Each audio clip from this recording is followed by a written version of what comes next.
पाहत आहात आपल्या हक्काचं चॅनल, आपली बातमी, आपलं चॅनल वन भारत। शिक्षण महर्षी म्हणून नावाजलेले दिवंगत शिवाजीराव जोंधळे यांच्या मृत्यूनंतर त्यांच्या नावे असलेल्या स्थावर व जंगम मालमत्ता हडप करण्यासाठी बनावट मृत्यूपत्र तयार करणाऱ्या सावत्र आई व सावत्र भावांसह वकील, डॉक्टर अशा 6 जणांवर गुन्हा दाखल झाल्यानं जिल्ह्यात एकच खळबळ उडाली आहे।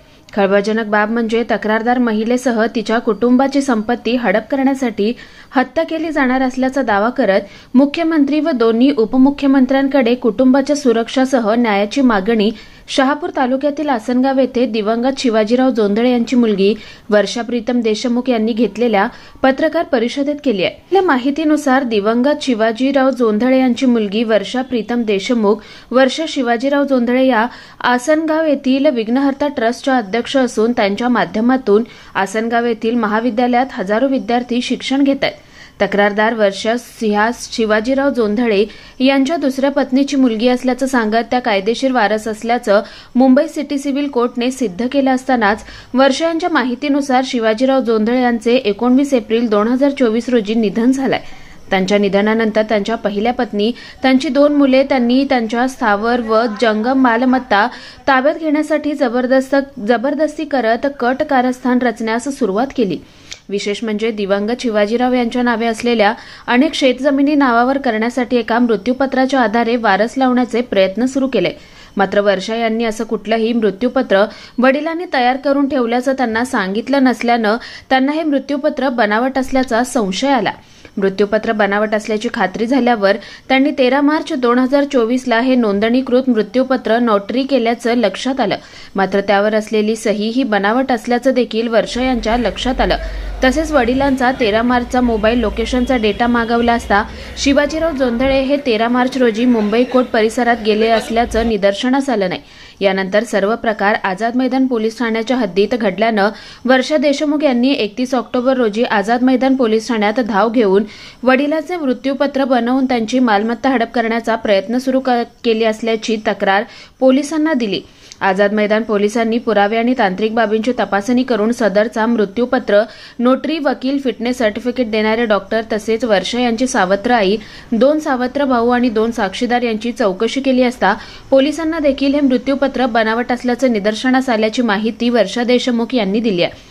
दरम्यान बनावट मृत्यूपत्र बनवून शिवाजीराव जोंधळे यांची संपत्ती हडपण्याचा प्रयत्न केल्याप्रकरणी संशयित त्यांची पहिली पत्नी वैशाली जोंधळे, मुलगे सागर जोंधळे, देवेंद्र जोंधळे, ॲडव्होकेट निलेश मांडवकर, नोटरी, वकील TC कौशिक, फिटनेस सर्टिफिकेट देणारे डॉक्टर अरुण भुते, मृत्यूपत्राचे साक्षीदार किशोर जोंधळे, चैतन्य बडवर यांच्यावर आझाद मैदान पोलीस ठाण्यात 9 डिसेंबर रोजी भारतीय न्याय संहिता कलम 420, 465, 467, 468, 471, 120 ब नुसार गुन्हा दाखल करण्यात आलाय। या गुन्ह्याचा तपास करणारे सहाय्यक पोलीस निरीक्षक शहा यांच्याशी संपर्क साधला असता तक्रारदार वर्षा देशमुख यांनी तांत्रिक पुराव्याच्या आधारे गुन्हा दाखल केला असून या गुन्ह्याच्या अनुषंगाने पोलीस पथकाकडून तांत्रिक पुराव्याची तपासणी करून लवकरच या गुन्ह्यातील तपासणी अंती सत्यता समोर येणार आहे। त्यानंतर पुढील कायदेशीर कारवाई करणार असल्याचं सांगितलंय। मी वर्षा शिवाजीराव जोंधळ्यांच्या दुसऱ्या पत्नीची मुलगी। माझ्या बाबांनी एक रजिस्टर्ड विल बनवलेली होती 2023 मध्ये, पण ह्या लोकांनी जे वैशाली जोंधळे, सागर जोंधळे आणि देवेंद्र जोंधळे या लोकांनी माझ्या बाबांचे एक खोटं मृत्यूपत्र बनवलं।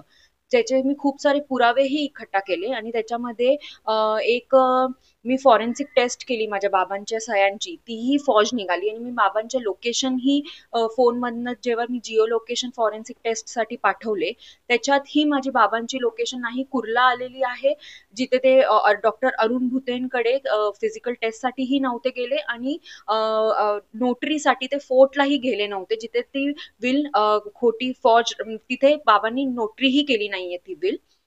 तर या सगळ्या गोष्टी जेव्हा मला माहित पडल्या तर मी bar council of Maharashtra and गोवामध्येही डॉक्टर TC कौशिक यांच्याबद्दल जे ॲडव्होकेट आहेत त्यांनी ती बिल नोटरी केली त्यांच्यामध्ये कंप्लेंट केली, तिथेही त्यांच्यावरती ऍक्शन झालं आहे। मग मी 31 ऑक्टोबर 2024 ला आझाद मैदान पोलीस स्टेशनलाही यांच्याबद्दल कंप्लेंट केली। सगळ्यांचे स्टेटमेंट आणि चौकशी अंती 9 डिसेंबर 2024 ला बेनिफिशरी जे आहेत वैशाली जोंधळे, सागर जोंधळे त्यांचे मुलं आणि देवेंद्र जोंधळे व 2 विटनेसेस किशोर जोंधळे आणि चैतन्य बडवर आणि जे मेडिकल फिटनेस सर्टिफिकेट देणारे डॉक्टर अरुण भुते, नोटरी करणारे ऍडव्होकेट डॉक्टर TC कौशिक आणि जे त्यांचे ऍडव्होकेट होते निलेश मांडगावकर, या सगळ्यांवरती FIR झालेला आहे. मला फक्त ह्याच्या अंती एकच म्हणायचं आहे की मी जेव्हा माझा बाबांचा फोन बघत होती, त्याच्यात मला एक मेलमध्ये त्यांचं एक मेल भेटलं मला, मेलमध्ये त्याच्यामध्ये होतं की मन्ना, ते मला प्रेमाने मन्ना म्हणायचे, मन्ना व माझ्या कुटुंबाला मला मी जेव्हा हयात नसेल ह्याच्यात मारून टाकण्याची धमकी. तर मी ते बघून खूप धक्का बसला मला. तर मी जेव्हा रेकॉर्डिंग बघितली त्याच्यामध्ये होतं की पुढे जाऊन सागर जोंधळे त्यांची स्वतःची मुलगी बोलत होती त्यांच्याशी, वैष्णवी गायकवाड. ती बोलत होती त्यांना की पुढे जाऊन सागर जोंधळे प्रॉपर्टीसाठी तुमच्या दुसऱ्या कुटुंबाला व मला मारूनही टाकतील प्रॉपर्टीसाठी. म्हणून माझं माननीय मुख्यमंत्री फडणवीस साहेब आणि उपमुख्यमंत्री शिंदे साहेब आणि अजितदादा यांच्याकडे विनंती आहे की मला तुम्ही, तुमची लाडकी बहीण आहे म्हणून ह्याच्यासाठी माझी तुम्ही रक्षा करा आणि मला ह्याच्यातनं प्लीज न्याय द्या. धन्यवाद.